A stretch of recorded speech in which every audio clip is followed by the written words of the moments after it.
So lots of issues this morning to talk about with Labour's Shadow Trade Secretary, Nick Thomas-Symonds, who joins me now live. Nick Thomas-Symonds, very good morning to you. Thanks so much for joining us. First of all, big win for Labour in Chester. What does this say, do you think, about your chances of winning the next election? Well, firstly, very good to be joining you this morning. And the result in Chester is a landslide result. It's a resounding result that points to a majority Labour government.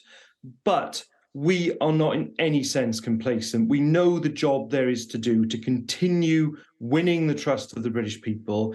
That is what we are going to continue to do right up to the day of the next general election. But huge congratulations to Samantha Dixon, our excellent candidate up there in Chester, and huge thanks to all the team on the ground who delivered that important result.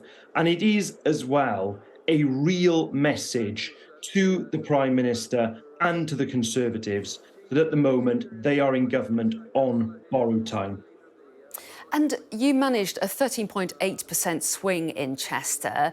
The national polls are showing leads for Labour that are synonymous with a swing of 17%. Do you have a sense of slight disappointment that you didn't match up to those national polls?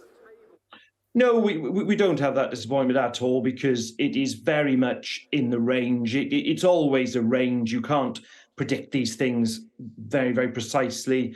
And the range here that we see is that we are 39 percentage points ahead of the Conservatives in Chester. This was a seat the Conservatives actually won back from us in 2010, held it up to 2015 when it was one of the most marginal seats in the country. I think the majority there was 93 votes.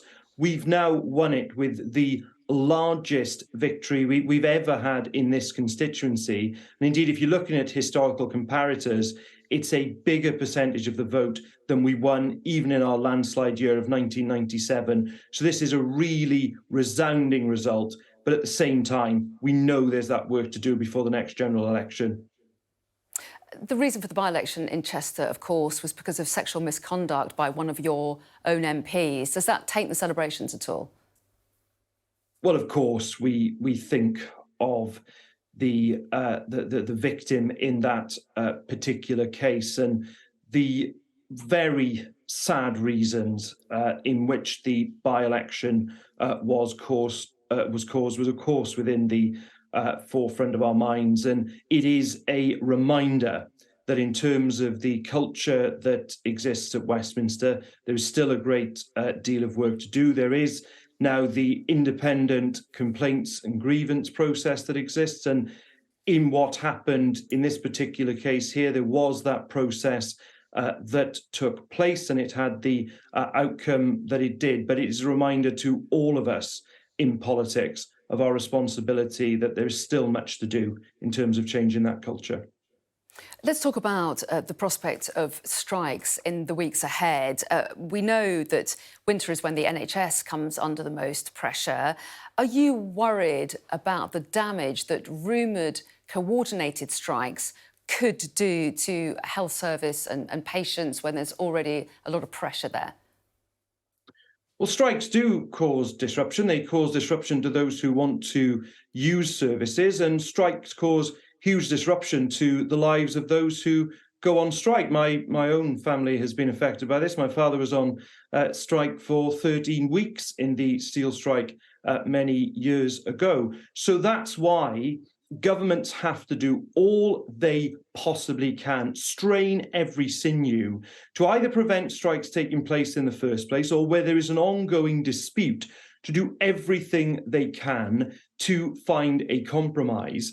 And this Conservative government has either been doing nothing and standing on the sidelines, pretending it's nothing to do with them, or they've been aggravating situations and making them worse by threatening legislation on restricting the right to strike. It's time ministers actually did their jobs on behalf of the public and did everything they can to get people around a table and resolve these disputes.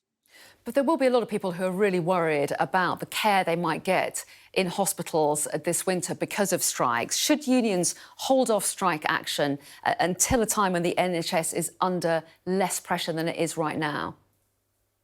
I think both the unions and the government will need to continue dialogue as much as they possibly can, both in respect of trying to avoid the strikes if possible and to minimise the disruption that takes place. And I have to say that is what, in respect of the healthcare sector, that's what Unison have been trying to do. It's been the secretaries of state for health that haven't been engaging around the negotiating table. That's where the fault lies, for not actually seeking to find a resolution to these matters. But there's still time. It's often the case that you can get a deal in these things at the 11th hour, and that's what ministers should be trying to do now.